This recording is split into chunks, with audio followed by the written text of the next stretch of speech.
Assalamualaikum warahmatullahi wabarakatuh. Ketemu lagi dulu-dulu dengan Reklen. Apa kabar? Semoga semua selalu sehat dan bahagia. 22 hari sudah kita lampaui yang menjalankan puasa ya. Dengan baik-baik saja, dengan kondisi tetap sehat. Dan sekarang saatnya berbuka puasa. Di hadapan saya, lagi-lagi. Ada hantaran. Kali ini hantarannya berupa soto dan lontong. Makan lontong lagi, favorit saya. Saya lebih suka lontong daripada nasi, begitu maksud saya. Kuahnya sudah ada di mangkok ini, saya pindahkan dari plastik ke mangkok. Terus lontongnya sekarang saya potong.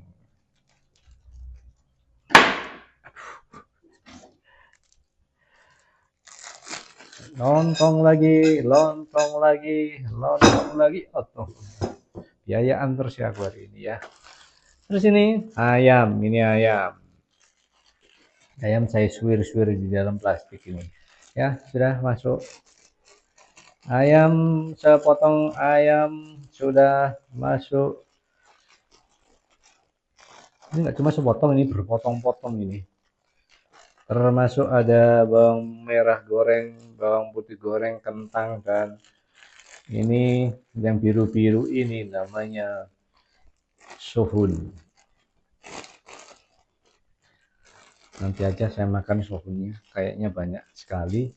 Kalau memang dengan sepotong lontong ini saya kurang kenyang, nanti akan saya masukkan ini. Terus ada sambal.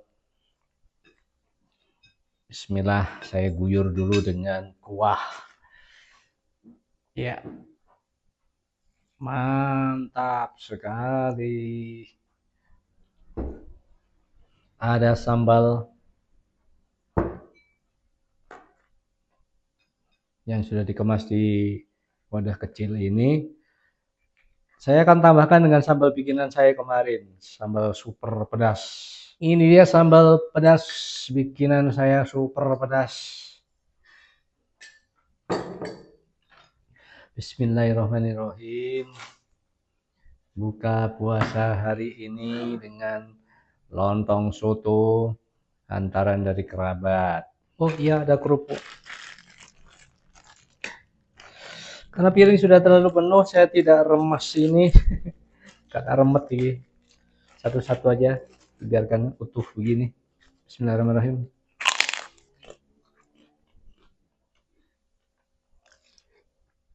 Ya, sambil saya ngoceh tentang sesuatu hal, masih melanjutkan tentang perkontenan.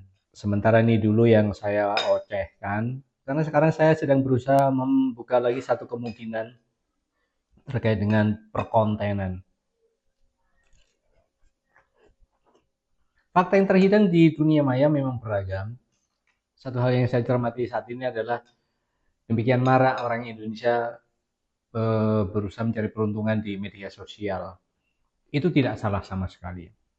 Boleh-boleh saja, sah-sah saja karena memang kesempatan itu gitu dibuka atau terbuka selebar-lebarnya. Jadi alangkah sayang kalau tidak dimanfaatkan. Yang saya cermati belakangan ini tentu saja menunjukkan hal itu.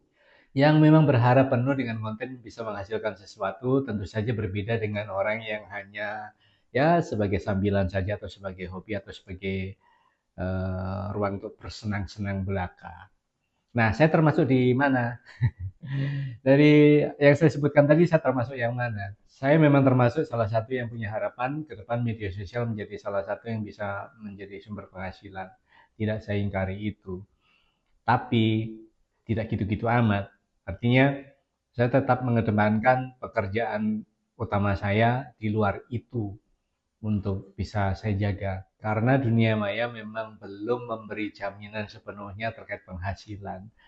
Jadi misalkan saya tiba-tiba melepas pekerjaan saya, kemudian untuk benar-benar fokus konten, kayaknya harus saya pikir 1000 kali lagi. Alasannya sudah jelas, mana mungkin saya melepaskan gaji tetap yang saya dapatkan dari pekerjaan utama saya, meskipun hasilnya relatif ya. Besar bagi saya, mungkin tidak besar bagi orang lain. Tapi dari situ kan saya mendapatkan jaminan bahwa setiap bulan saya akan mendapatkan gaji.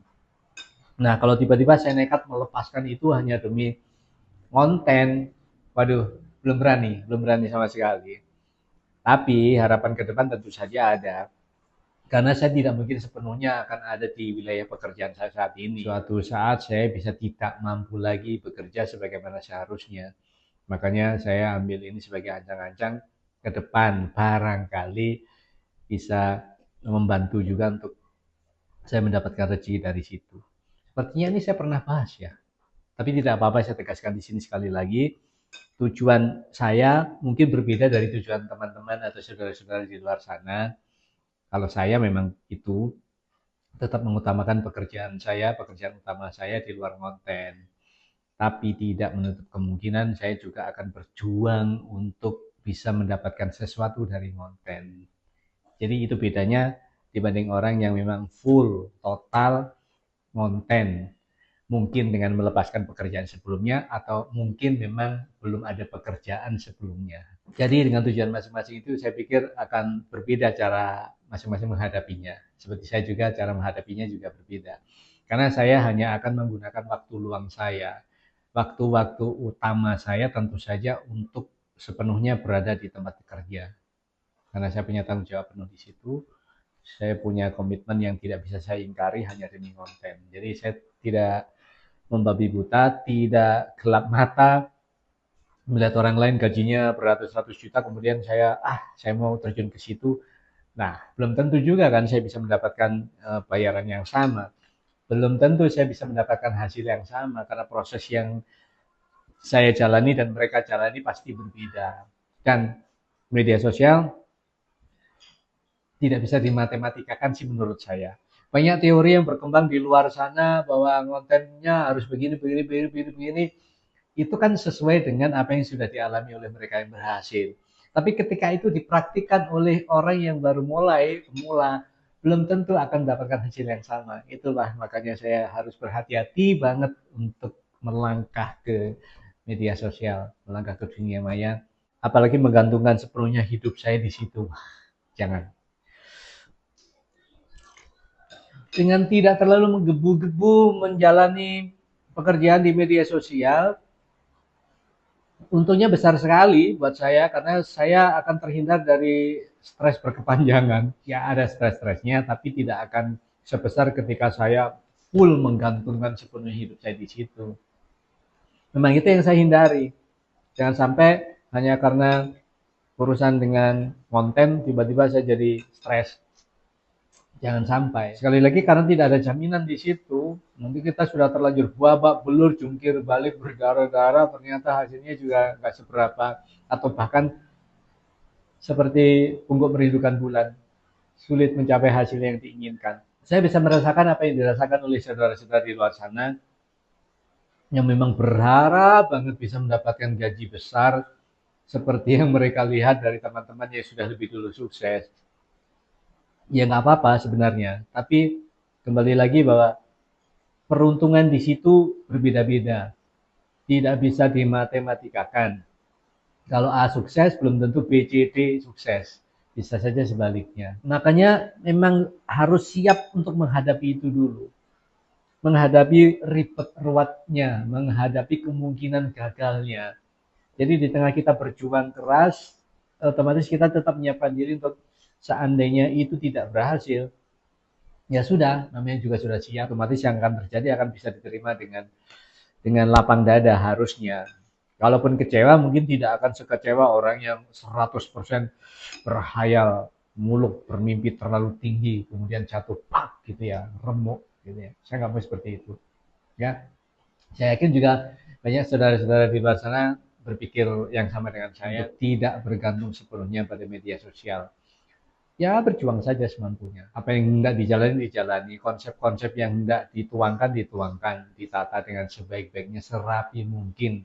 Jadi kalau disuruh memilih bekerja, konten, atau kedua-duanya, saya memilih kedua-duanya. Dengan porsi lebih besar pada pekerjaan, dan untuk kontennya juga sisa waktu dari waktu setelah bekerja. Saya tidak akan membuatnya menjadi 50-50, tidak. Karena saya harus total dalam pekerjaan yang sudah saya emban selama ini. Pertanggungjawabannya bukan hanya pada diri sendiri, tetapi juga pada institusi. Banyak pihak yang harus terlibat di situ dalam urusan pekerjaan saya. Kalau urusan konten kan urusan pribadi saya sendiri. Makanya tidak mungkin saya bagi waktu 50-50 untuk kerja dan konten, tidak. Ya, paling persentasenya 90 dibanding 10 untuk saat ini. Itu, mau nggak mau harus begitu. Oleh karena itu saya siap banget kalau hasilnya mungkin akan tersendat atau kemajuannya mungkin tidak akan sebesar orang-orang yang bekerja sepenuh hati dengan penuh waktu. Membagi waktu memang bukan persoalan yang mudah. Walaupun sudah saya alokasikan waktunya 10% atau 20% untuk konten, tetap saja di tengah perjalanan bisa terjadi kendala.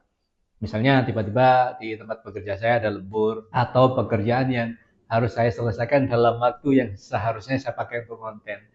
Otomatis kontennya dikorbankan dulu, dikesampingkan dulu. Itu pilihan yang tidak boleh saya tawar.